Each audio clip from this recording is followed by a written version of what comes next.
siang dan salam sejahtera bagi kita semua. Terima kasih kepada tim pro dan tim kontra yang telah hadir pada kesempatan debat kali ini. Saya Andi Gustiayu Putri Deva Sasti Kirana sebagai moderator pada debat kali ini. Untuk mosi debat kali ini adalah game online merusak moral bangsa. Baik, saya akan membacakan peraturan dari debat kali ini, yaitu setiap kelompok akan diberikan waktu untuk menyampaikan argumen sebanyak 5 menit. Lalu jika bel sudah berbunyi, maka kelompok tersebut harus berhenti berbicara. Terima kasih.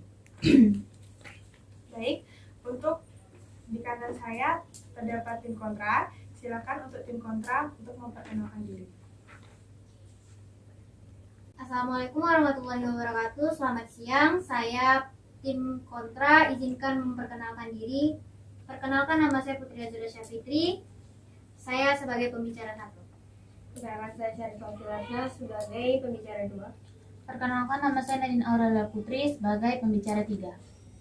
Baik, terima kasih. Lalu di kiri saya terdapat tim pro. Silakan memperkenalkan diri. Assalamualaikum warahmatullahi wabarakatuh. Kami dari tim pro. Saya sebagai pembicara 1. Nama saya Diko Persada. Assalamualaikum warahmatullahi wabarakatuh. Saya sebagai pembicara kedua, nama saya Agung Gading Santoso. Saya sebagai pembicara ketiga, nama saya Herbert Putar-Putar. Baik, terima kasih. Lalu langsung saja dipersilahkan kepada tim pro untuk menyampaikan argumennya dan waktunya akan dibatasi dalam 5 menit. Silakan. Saya sangat setuju dengan mosi tersebut. Sebelumnya, di sini saya akan menyampaikan terlebih dahulu hubungan antara moral bangsa dengan game online. Seperti yang kita ketahui, game online atau online games adalah sebuah permainan games yang dimainkan oleh dalam suatu jaringan, sedangkan moral adalah perbuatan atau tingkah laku atau ucapan seseorang dalam berinteraksi dengan manusia. Dan kedua hal tersebut adalah sesuatu yang sangat berkaitan sehingga sudah banyak bukti bahwa dampak negatif daripada bermain game online sangat mempengaruhi moral bangsa, yang akan semakin memburuk. Contoh saja ketika seseorang kecanduan game online. Kecanduan akan game online hampir sama dengan kecanduan narkoba, di mana orang yang sudah kecanduan bisa menghalalkan segala cara untuk memenuhi keinginannya tersebut. Beberapa kasus yang disebutkan oleh kecanduan game online diantaranya, bulan Juli 2012 di Surakarta ditemukan 7 kasus kriminal pencurian yang dilakukan oleh anak-anak akibat kecanduan game online. Bulan Februari 2012 di Taiwan juga seseorang ditemukan tewas di depan komputer hanya karena kelelahan setelah bermain game 23 jam. Selain itu, game online juga memiliki beberapa dampak dalam aspek kesehatan, psikologis, dan sosial. Dan juga online dapat membuat lelah mental. Ketika main, otak kamu dipaksa fokus terus-menerus kepada game dan gadget yang kamu pegang. Di saat yang sama, paparan radiasi layar juga masuk. Efeknya mata kamu gampang lelah dan merasa kepala kamu gampang panas. Secara mental, kamu sebenarnya udah capek banget dan susah untuk berhenti. Dan juga kecanduan game online berdampak buruk bagi pelajar, yaitu penurunan konsentrasi belajar. Selanjutnya akan disampaikan oleh Agung Gading Santoso. Saya akan membaca argumen yang sudah dibacakan tadi. Saya sangat setuju dengan pendapat tersebut karena bermain game sangat memberikan dampak negatif yang dapat Anda terima jika tidak hati-hati. Dampak negatif tersebut adalah kecanduan. Jika Anda terlalu tertarik dengan sebuah game secara berlebihan, maka Anda pun dapat mengalami kecanduan. Malas merupakan dampak negatif bermain game yang kedua, yang juga sebagai akibat kurang tidur. Kita sering lupa dengan kebutuhan primer yang satu ini. Akibatnya dampak negatif kekurangan tidur mendatangi kita. 4. Mengalami kerugian finansial. Untuk bermain game pasti diperlukan untuk sebuah modal, entah itu untuk bermain di game online atau untuk membeli pakai internet untuk bermain game. 5. Radiasi. Sudah jelas sekali bahwa terlalu sering menghadap layar dan membuat mata sakit dan kurang sehat. Radiasi yang dipancarkan apalagi jika terus-menerus, mata akan sakit dan nampak buram ketika melihat. Selanjutnya akan dibacakan oleh Herbert. Saya akan melanjutkan argumen dari aku. Saya juga setuju dengan mosi tersebut karena hal lain juga diungkapkan oleh beberapa ahli seperti Profesor Dr. Utami Munandar, seorang psikologi, mengingatkan bahwa dampak buruk yang bisa ditimbulkan akibat kecanduan game ini adalah melemahnya fisik dan psikis tanpa disadari oleh anak tersebut. Rentetan berikutnya menyebabkan anak tersebut kekurangan energi dan melemahnya konsentrasi. Menurut Paul Wilson, hardcore gamer dapat meluangkan 16-20 jam per hari hanya untuk bermain game. Jadi bermain game online besar sekali pengaruhnya terhadap perkembangan intelijen anak-anak seperti kekurangan dalam hal belajar. Kesimpulan dari kami bertiga adalah, dari berbagai pernyataan tersebut dapat disimpulkan bahwa game online memiliki dampak negatif yang sangat berpengaruh pada masa depan bangsa. Oleh karena itu, orang tua disarankan untuk melakukan hal-hal yang dapat mencegah dampak negatif dari internet, seperti bekerja sama dengan guru untuk turut memantau perkembangannya anak di sekolah. Terima kasih. Baiklah, terima kasih kepada tim Pro karena sudah menyampaikan argumen atau pendapatnya.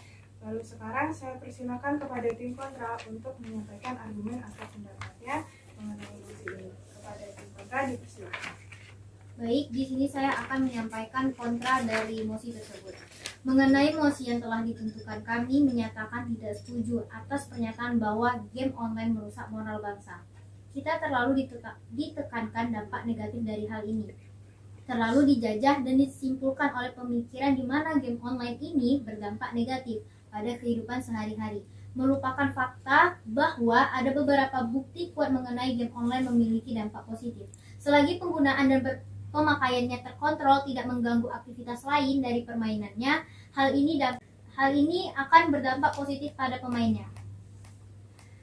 Karena menurut psikologi Chase Sounds Green dari University of Wisconsin, bermain game online akan mengubah struktur fisik otak, yaitu cara yang sama seperti ketika belajar membaca, bermain piano, atau navigasi menggunakan peta. Sama halnya seperti latihan membangun otot.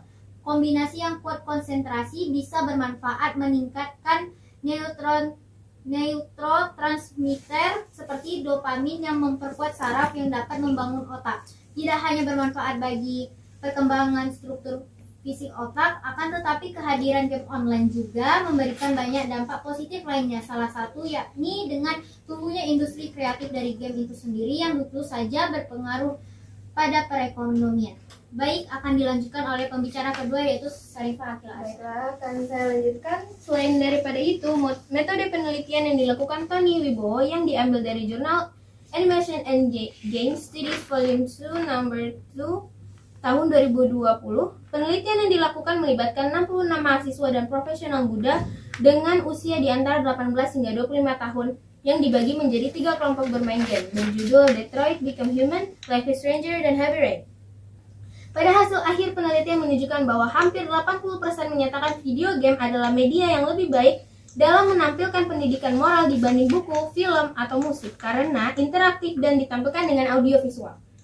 Beberapa responden mengaitkan kejadian revolusi pada Detroit Become Human dengan revolusi kulit hitam yang terjadi di Amerika dan isu SARA di Indonesia sendiri. Ada juga responden yang mengaitkan Heavy Rain dengan laka lantas karena kecerobohan pengemudi dan kelalaian orang tua, dan responder lain mengaitkan dengan bagaimana kondisi polisi secara umum bertindak terlalu aman karena dikekang oleh hukum. Dan Life is Stranger memberikan respon yang mengaitkannya bullying di kalangan pelajar dan mayoritas responden melaporkan pernah menjadi korban bullying. Selanjutnya akan dilanjutkan oleh pembicara ketiga. Dan daripada itu pula, Indonesia sangat mencetak beberapa prestasi dalam game seperti BTR, RRQ, EVOS yang menjuarai beberapa piala internasional dalam game. Contohnya EVOS Esport, salah satu tim Indonesia yang banyak meraih prestasi di skena kompetitif, enggak hanya di skena dalam negeri, tapi juga luar negeri. Wan dan kawan-kawan juga mampu membawa tim sebagai yang terkuat di dunia pada ajang M1 World Championship. Squad Arena of Valor atau AOV juga jadi tim langganan yang mewakili Indonesia di turnamen tingkat Asia. Yang kedua ada RRQ and the Fall jadi juara dunia di PIC pada divisi Mobile Legends. Rivalitas RRQ dengan EVOS pun terasa hingga kejuaraan dunia. Telah beberapa kali memenangkan turnamen kancah Asia Tenggara seperti SEA Clash of Champions 2019, divisi Divisi PUBG Mobile-nya, RRQ Athena pun jadi salah satu yang terkuat di Thailand dan dunia. Contoh ketiga ada Bigetron Esport. Nama Bigetron Esport semakin dikenal dunia dengan prestasi yang dicetak oleh PUBG Mobile Bigetron Red Alliance atau RA. Bigetron RA kini jadi tim PUBG Mobile terkuat di dunia dengan meraih gelar juara di turnamen yang diadakan oleh Tencent. Di 2020 ini saja, mereka pun telah mengamankan 5 trofi seperti PMPL, Sprint Split, Indonesia Lagu, PMPL, Sprint Split Indonesia Final, dan PMWL. Baiklah, terima kasih kepada tim kontra yang telah menyampaikan argumen dan pendapatnya. Lalu kepada tim pro, apakah ada sanggahan?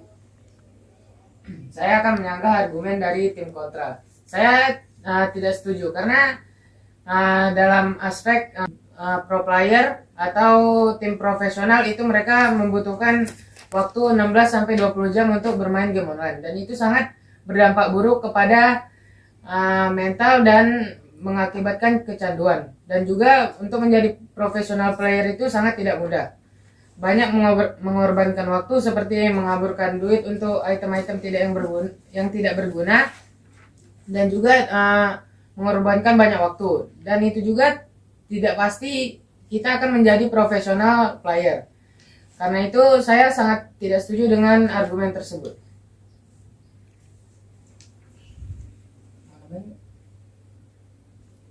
Baiklah, terima kasih kepada tim pro atas sanggahannya. Lalu untuk tim kontra, apakah ada yang ingin disanggah atas pendapat dari tim pro? Tentunya ada. Sekali lagi saya tekankan bahwa kami dari tim kontra tidak setuju dengan pendapat Anda yang bilang kalau misalkan 16-20 jam itu kan waktunya lama. Nah, itu kan mereka pasti akan menyisihkan waktu istirahat mereka, karena biasanya orang yang sudah profesional itu pasti akan mengontrol waktunya, mengontrol dirinya, dan tahu batasan untuk bermain game online.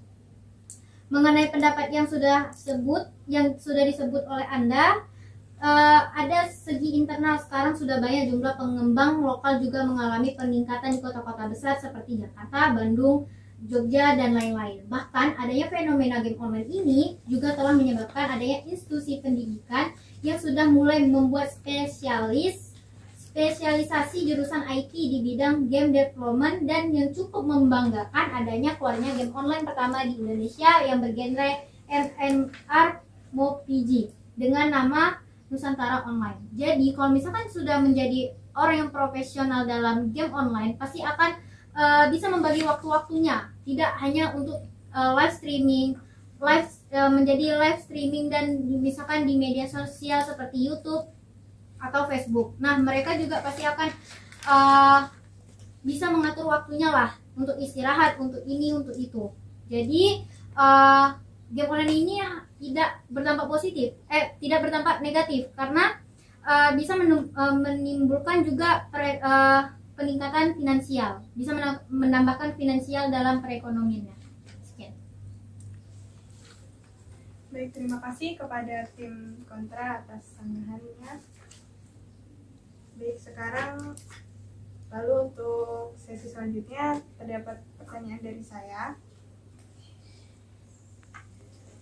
Baik, kali ini pertanyaan yang ingin saya sampaikan yaitu,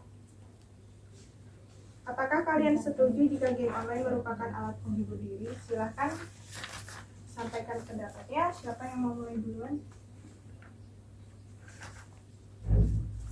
Apakah tim pro atau tim kontra? Baik, tim pro akan melanjutkan. Silakan kepada tim pro. Saya tidak setuju dengan pernyataan bahwa game online itu merupakan alat untuk menghibur diri. Yang saya setuju adalah bahwa game online itu adalah alat untuk merusak diri sendiri.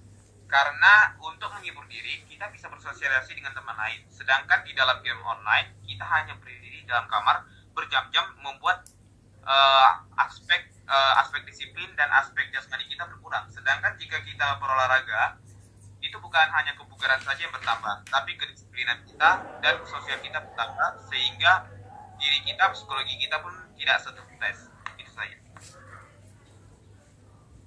Baik, Terima kasih atas jawabannya dari tim pro. Apakah ada yang mau menambahkan? Baik, terima kasih.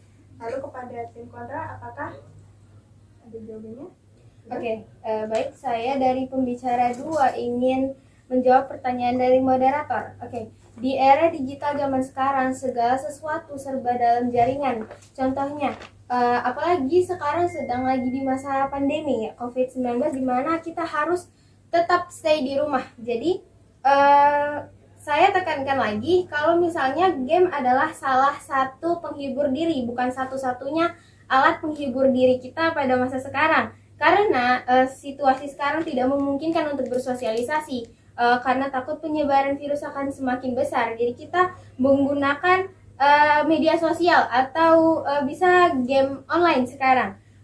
Seperti fakta yang ada konsep bahwa gamer adalah antisosial terbukti salah karena 65% gamer bermain dengan kehadiran temannya secara fisik di sekitar mereka.